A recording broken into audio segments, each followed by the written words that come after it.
कौन है सोनम वांगचुक? इंजीनियर, शिक्षक, इनोवेटर या व्यवस्था से सवाल पूछने वाली आवाज। नमस्कार, आप देख रहे हैं नवचेतना टाइम्स और मैं हूं आपके साथ पायल शर्मा। कहते हैं एक इंजीनियर मशीनें बनाता है, लेकिन कुछ इंजीनियर समाज बदलने का सपना भी देखते हैं।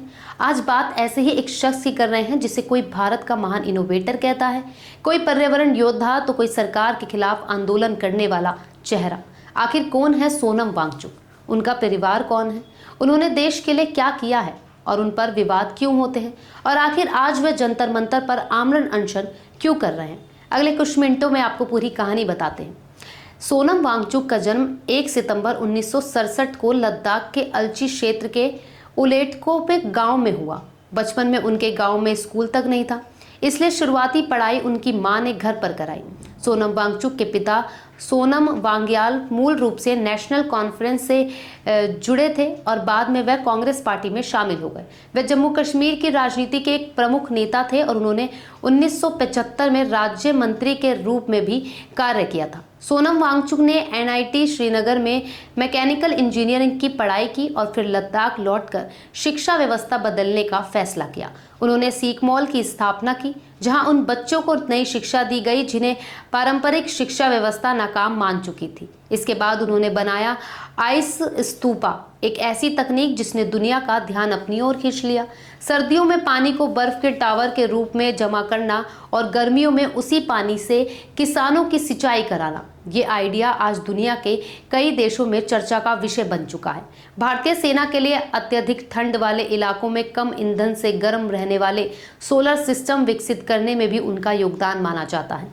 इन कामों के लिए उन्हें रैमन मैग्सेसे अवार्ड समेत कई बड़े सम्मान मिले। लेकिन अब कहानी का दूसरा पहलू ये है कि पिछले कुछ सालों में सोनम वांगचुक सिर्फ वैज्ञानिक या शिक्षक नहीं रहे, बल्कि आंदोलनकारी के रूप में भी सामने आए हैं। पहले उन्होंने लद्दाख को छठी अनुसूची में शामिल करने और पर्यावरण संरक्षण के लिए आंदोलन किया। आपको बता दें कि सितंबर 2025 में भी लद्दाख में राज्य का दर्जा, छठी अनुसूची और स्थानीय अधिकारियों की मांग को लेकर आंदोलन तेज हो गया।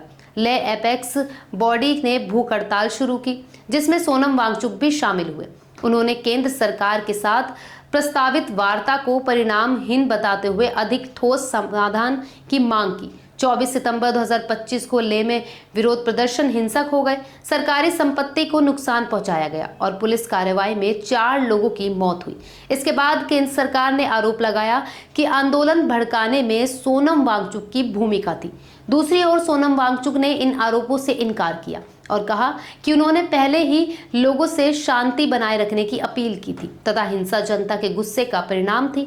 इसके 2 दिन बाद उन्हें राष्ट्रीय सुरक्षा कानून के तहत हिरासत में ले लिया गया और जोधपुर सेंट्रल जेल भेज दिया गया। उनकी गिरफ्तारी को लेकर देश भर में बहस छिड़ गई।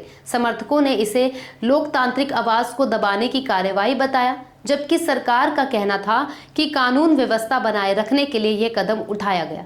करीब 170 दिन हिरासत में रहने के बाद मार्च 2026 में केंद्र सरकार ने उनकी NSA रिद्धि वापस ली और उन्हें रिहा कर दिया और अब वे दिल्ली के जंतर मंतर पर आमरण अनशन पर बैठे हैं।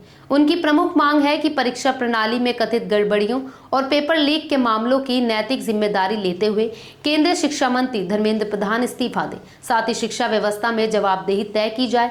अब सवाल उठता है, क्या सोनम वांगचुक सही हैं? अगर उनके समर्थकों की बात करें तो उनका कहना है कि उन्होंने लद्दाख के हजारों बच्चों की जिंदगी बदली, पानी की समस्या का समाधान दिया, पर्यावरण बचाने की दिशा में दुनिया को नई तकनीक दी और आज वह युवाओं के भविष्य के लिए लड़ रहे हैं। दूसरी तरफ उनके आलोचकों का कहना है कि लगातार आंदोलन और अनशन लोकतांत्रिक व्यवस्था पर दबाव बनाने का तरीका बन गया है। उनका मानना है कि बातचीत और संस्थागत प्रक्रिया बेहतर रास्ता है। इन दिनों सोशल मीडिया पर कुछ लोग इस आंदोलन को अन्ना हजारे आंदोलन 2.0 भी कह रहे हैं, लेकिन दोनों आंदोलनों की तुलना को लेकर अलग अलग राय हैं। अन्ना हजारे का आंदोलन भ्रष्टाचार के खिलाफ एक व्यापक जन आंदोलन था, जिसने पूरे देश में लाखों लोगों को जोड़ा।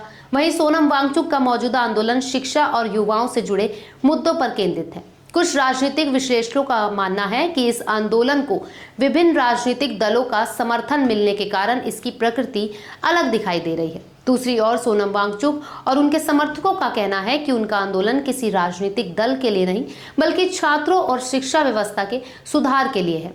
यानी यह फैसला दर्शकों और जनता पर है कि वह इसे किस नजरिए से देखते हैं।